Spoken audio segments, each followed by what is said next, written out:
안녕하세요. 서든초입니다. 오늘은 의사 되는 과정을 간략히 말씀드려 볼게요. 사실 의사가 되는 과정이 산 넘어 산이에요. 하나를 겨우 넘었는데 그 다음에는 더 큰 산이 기다리고 있는 느낌? 근데 체감상 가장 커서 넘기 힘든 산이 바로 의대 입시라는 산인 것 같아요. 실제로 많은 학생들이 의대에 가려고 치열하게 경쟁하고 있죠. 의사가 되려면 일단 의사가 되는 과정을 교육하는 의과대학이나 의학전문대학원에 입학을 해야 돼요. 의과대학에 입학하려면 수능을 통해서 6년제 의대에 입학하거나 다른 학교를 다니다가 의대로 편입학을 할 수 있어요. 의학전문대학원은 4년제 대학을 졸업한 후에 입학할 수 있는데 현재는 모집하는 곳이 몇 군데 없고요. 내년부터는 한 군데에서만 모집한다고 해요. 자, 이제 큰 산 하나 넘었네요. 의대에 입학했어요. 수능으로 입학했다면 6년제 과정인데 보통 의예과 2년, 본과라고 하는 의학과 4년 과정을 거치게 되고요. 의예과 2년은 의학을 본격적으로 배우기 전에 일반 화학, 유기화학, 생물학 이런 기초 과목들을 배우는 시기예요. 영어나 교양 과목들도 듣고 약간 낭만적인 대학 생활을 하는 그런 느낌? 저는 의전원을 나와서 의예과를 겪진 않았지만 수능으로 입학했던 동기들 얘기를 빌리자면 의예과 2년은 천국이라고 하더라고요. 의사 되는 과정에서 놀고 먹고 하면서 즐길 수 있는 거의 유일한 시기인 것 같아요. 의예과 2년이 끝나면 본과인 의학과 4년이 기다리고 있는데 이제 천국 끝 지옥 시작이에요. 참고로 의학전문대학원은 본과 4년 과정과 거의 동일하다고 생각하시면 될 것 같아요. 그래서 의전원으로 입학하는 분들은 미트라는 의전원 입학 시험에서 물리, 화학, 생물, 유기화학, 통계 이런 예과에서 배우는 과목들을 공부하고 시험을 보고서 들어와요. 본과 4년은 어떻게 됐는지 말씀드려 볼게요. 본과 1학년은 기초의학, 2학년은 임상의학, 3학년은 병원 임상실습, 4학년은 병원 임상실습과 종합시험, 국가고시 준비 이런 식으로 대략적으로 설명드릴 수 있는데요. 각 과정들을 살펴볼게요. 본과 1학년 때는 기초의학 과목을 배워요. 해부학, 조직학, 생리학, 생화학, 미생물학, 병리학 등등.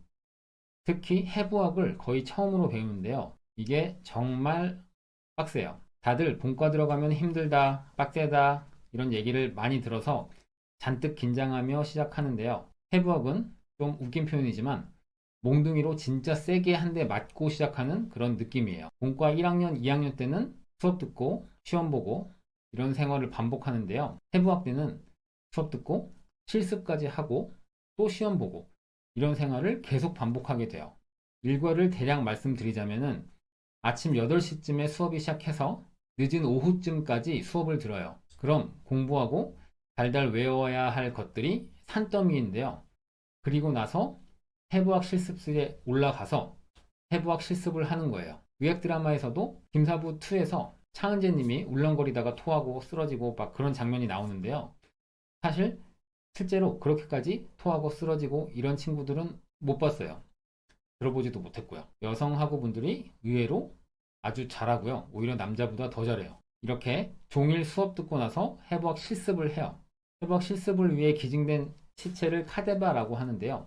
카데바가 부패하는 것을 막기 위해서 포르말린이라는 걸 쓰는데 해부학은 신체를 일일이 해부하면서 장기들과 혈관, 신경 이것들의 위치를 공부하는 거라서 해부학 실습을 하면 온몸에 포르말린 냄새가 진동을 하거든요. 네, 이렇게 힘들게 실습이 저녁 늦게 그리고 밤늦게까지 하는 경우도 있어서 정말 몸이 힘들어요. 체력적으로 힘든데 암기할 게 많아요. 이해할 필요도 없고 그냥 외워야 돼요. 이렇게 해부학으로 몽둥이를 세게 맞고 나면 아, 진짜 이제 본과 들어왔구나 하면서 적응이 됐던 것 같아요. 그러면 그 다음부터 생리학, 조직학, 병리학 이런 것들은 사실 상대적으로 쉬워지죠. 그래도 감당 못할 양의 공부량, 매주 반복되는 시험, 유급의 위험, 경쟁 심리 이런 것들은 계속 반복이 돼요.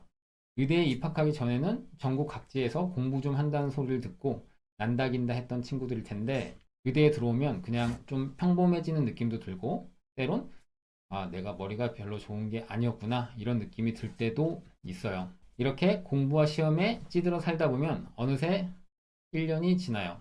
그리고 본과 2학년이 돼요. 본과 2학년은 임상의학 과목들을 배워요. 소화기, 순환기, 호흡기 등의 내과를 기본으로 한 임상 과목을 배워요. 2학년이 되면 확실히 본과에 적응이 되면서 수업, 공부, 시험 이런 반복되는 생활에도 익숙해지고 도서관에서 시험 전날 밤새고 그런 거에도 도가 트는 그런 시기였던 것 같아요. 본과 3학년부터 4학년 초반까지는 드디어 병원 실습을 나가요. 1, 2학년 때 배웠던 기초의학과 임상의학 과목들을 바탕으로 해서 실제로 임상에서 어떻게 적용되는지 보고 배우는 거예요. 대학병원에서 깡도 제일 깨끗하고 넥타이에 정장 바지에 구두를 신고 다니는 약간 어리버리한 사람들이 본과 실습 학생이라고 생각하시면 돼요. 대학병원 전공의 선생님들이나 교수님들이 출근을 7시 이전에 하기도 하고 해서 새벽같이 일어나서 병원에 가야 하는데 학생으로 수업만 듣고 늦잠 자고 이런 생활에 익숙한 사람들에게는 출퇴근이 있는 회사 생활을 하는 느낌이 들어서 또 새로 적응해야 하는 시기이기도 해요. 이때는 본과 1, 2학년처럼 시험을 자주 보거나 그러진 않아서 어떤 면에서는 조금 더 나은 느낌이 들기도 하고요. 그리고 본과 4학년 중반부터는 다시 공부 모드로 들어가요. 학교마다 다른데 제가 나온 학교에서는 종합시험을 봤어요. 지금까지 배웠던 걸 모두 다시 공부해서 시험을 보는 거죠. 어차피 의사 국가시험을 준비해야 해서 겸사겸사 공부하는 의미도 있고 그래서 다들 나름대로 열심히 준비를 해요. 그리고 최근에는 의사 국가시험에서 모스키, CPX라고 해서 모의 환자와 진료, 상담하는 것과 술기하는 실습 시험도 생겼어요. 그래서 이런 것들도 조를 짜서 미리 연습하고 공부하고 시험을 보고 이렇게 4학년 말부터 그런 과정이 있어요. 그리고 맨 마지막에는 대망의 의사 국가 시험. 학생 때 보는 마지막 시험이에요. 이걸 목표로 본과 4년간 달려왔는데 그 중요성을 아는 만큼 다들 열심히 해서 합격률도 거의 90% 이상이에요. 사실 본과 과정 자체에서 각 학교별로 일정 수준 이상이 되지 못하면 유급을 시킨다든지 해서 공부를 시키고 그렇게 하기 때문에 의사 국가시험 합격률이 높은 거라고 생각할 수도 있을 것 같아요. 의사 국가시험에 합격하면 의사 면허증을 받게 되고 의사가 되는 거예요. 의사 국가시험 합격이 발표되면 정말 기쁘죠. 다들 인스타에 합격한 거 캡처해서 올리거나 카톡으로 친구와 가족들과 공유하기도 하고 그러느라 정신이 없어요. 저도 의전원 합격했을 때랑 의사 국가시험 합격했을 때가 가장 좋았던 것 같아요. 이렇게 의사 되는 과정에 대해서 의대 입학과 의대 생활에 대해서 간략히 말씀드려봤습니다. 시청해주셔서 감사합니다. 다음에 더 흥미있는 주제로 찾아뵙겠습니다.